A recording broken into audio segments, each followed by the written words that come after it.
చేనేతల కోసం ఎంత కేటాయించింది ఒకసారి మనం దీన్ని చూద్దాం. చూసిన తర్వాత మాట్లాడుకుందాం. నేను పద్మశాలి మిత్రులకు ఏం చెప్తున్నా అంటే, ఖచ్చితంగా పద్మశాలి మిత్రులు ఈ వీడియో చూడాల్సిందే.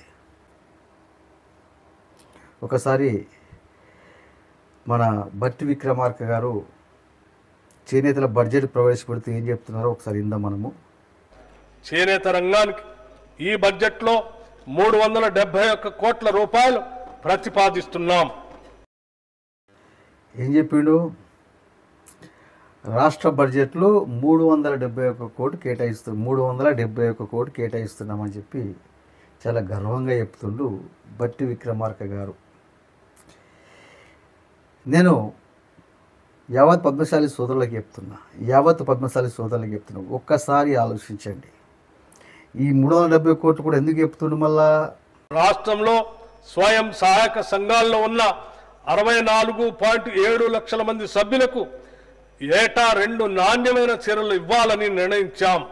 371 కోటి చేనేతల సంక్షేమం కోసం. ఈ 371 కోట్ల రూపాయల లోపలనే మొన్నది ఎప్పుడు కదా సభకు వచ్చి 33 కోట్ల రుణమాఫీ అని, అవి ఇస్తారో తెలియదు. అవి ఇస్తే ఇళ్ళకే వస్తాయి.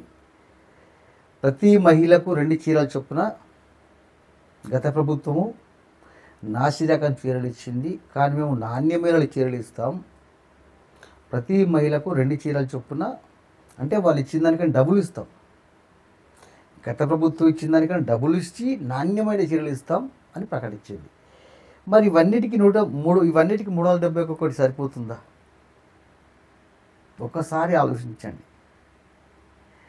నేను ఏం చెప్తున్నా, కాంగ్రెస్ ప్రభుత్వం వచ్చిన తర్వాత వాసాల లక్ష్మణ్ కాంగ్రెస్ పార్టీకి వ్యతిరేకంగా మాట్లాడతలేడు. ఇక్కడ నష్టం జరుగుతున్నది. కాంగ్రెస్ పార్టీ అధికారంలోకి వచ్చిన తర్వాత సిరిసిల్లలో ఒక నేత కార్మికుడు ఉపాధి కరువై ఆత్మహత్య చేసుకున్న రోజే చెప్పిన కాంగ్రెస్ ప్రభుత్వము చేనేతల మీద కుడతాడేస్తున్నది, వాళ్ళ బతుకులు బజార్లు వేస్తుందని చెప్పిన. ఏమైంది? దాదాపు 28 మంది నేత కార్మికులు ప్రభుత్వ విధానాల వల్ల, కక్షపూరిత చర్యల వల్ల నేత పరిశ్రమ స్తంభించిపోతే ఉపాధి కరువైన నేత కార్మికులు ఆత్మహత్య